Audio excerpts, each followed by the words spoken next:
Quand je tue par exemple le personnage préféré, je me dis waouh, c'est bien. Ils vont être choqués, d'autres vont pleurer, donc c'est bien quoi.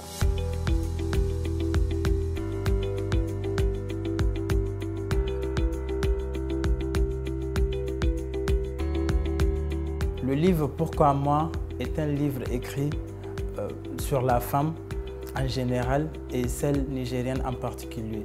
Ça parle de destin, d'amour, de tragédie et surtout de mariage. Pourquoi moi? C'est par cette question que se terminent toutes les 5 histoires. Ça fait pour moi une ouverture pour chacune des histoires et pourquoi pas un autre projet que je dévoilerai plus tard.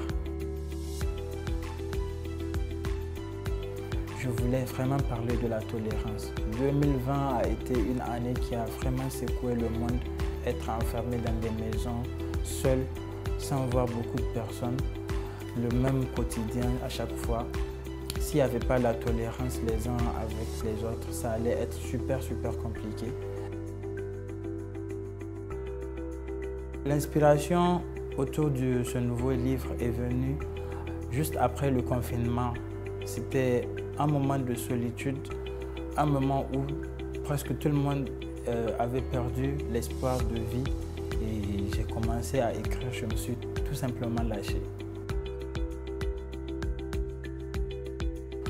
Très jeune, je voulais vraiment pas, j'avais pas l'idée de devenir écrivain, mais professeur de français parce que la langue française, c'est une langue qui m'a toujours inspiré.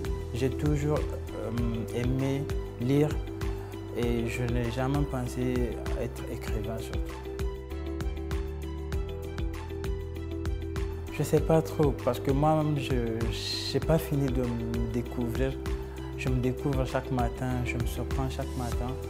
Du coup, je me dis que les gens connaissent peut-être Babs, mais ils ne connaissent pas c'est qui Babs au fond en fait. Je ne connais pas c'est qui Babs. Babs peut tout le temps me surprendre moi-même et parfois quand j'écris mes propres histoires, je me demande est-ce que c'est moi qui ai écrit ça. C'est vraiment moi quoi. Ça, je trouve un peu bizarre, je trouve rigolo et après je me dis oui c'est ça Babs, c'est ce que j'aime faire. À la base, je ne voulais vraiment pas écrire des livres, c'était juste rester sur les réseaux sociaux, m'amuser et j'ai su que je pouvais créer une communauté autour de la lecture et surtout de l'écriture. Et depuis là, je n'arrive plus à m'arrêter et je ne compte vraiment pas m'arrêter de sitôt. Mon tout premier livre est sorti en janvier 2019 et il est intitulé Justice et semblant. Oui, bien sûr, la cuisine, l'être humain me passionne parce que j'aime découvrir, j'aime aider surtout, j'aime lire dans l'âme des personnes. Il y a beaucoup de choses qui me passionnent. Le monde entier me passionne, je crois. Je le fais surtout la nuit. J'aime pas dormir. J'aime pas dormir, j'écris la nuit, je lis en journée. Et je m'inspire de tout ce qu'il y a à côté de moi, je m'inspire de tout. Je pense qu'il n'y a pas de moment pour écrire ou pour lire. On saisit juste le moment présent et voilà. J'écris surtout sur téléphone. Mes 2 livres, je les ai écrits sur téléphone. Mes 21 nouvelles, je les ai toutes écrites sur téléphone aussi. Une chronique par jour, j'écris 3000 mots maximum. Le livre, par exemple, Pourquoi moi, c'est un livre de 96 pages que j'ai eu à écrire en 4 jours. J'ai une amie qui est témoin. J'écris, je lui envoie, j'écris, je lui envoie. Et on l'a fait en 4 jours. L'inspiration est partout en fait. Le monde en tant que tel, c'est de l'inspiration.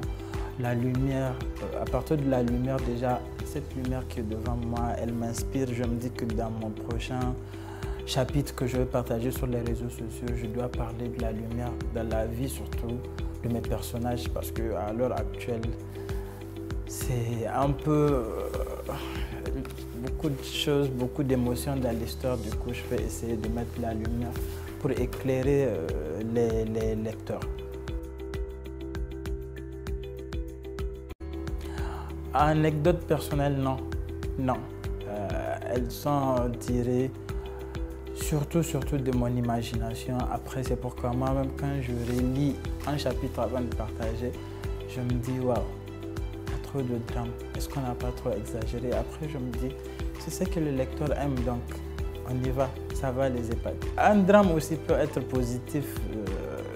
Quand je tue, par exemple, le personnage préféré, quand je tue 3 personnes dans un seul chapitre, je me dis, waouh, c'est bien. Ils vont être choqués, d'autres vont pleurer, donc c'est bien quoi.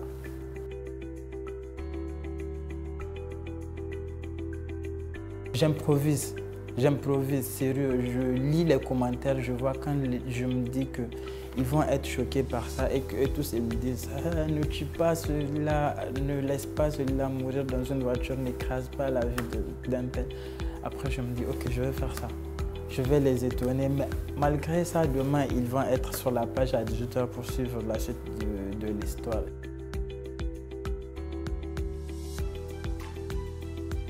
Le bon côté de l'écrivain déjà, c'est qu'il est libre. C'est quelqu'un d'émotif, même s'il ne veut pas le montrer. C'est quelqu'un d'engagé. C'est quelqu'un par qui les gens connaissent et le passé, et le présent, et peut-être quelqu'un par qui le futur peut être vraiment quelque chose d'envisageable, quelque chose qu'on peut prédire, si on peut le dire entre griffes. Les mauvais côtés d'un écrivain, c'est surtout sa liberté. Sa liberté dans le sens où il pense qu'il peut traiter sur tous les sujets. Il pense qu'il est lui-même libre de faire ce qu'il veut. Et que genre, personne ne peut l'arrêter alors que c'est pas ça. La vie, c'est pas ça en fait.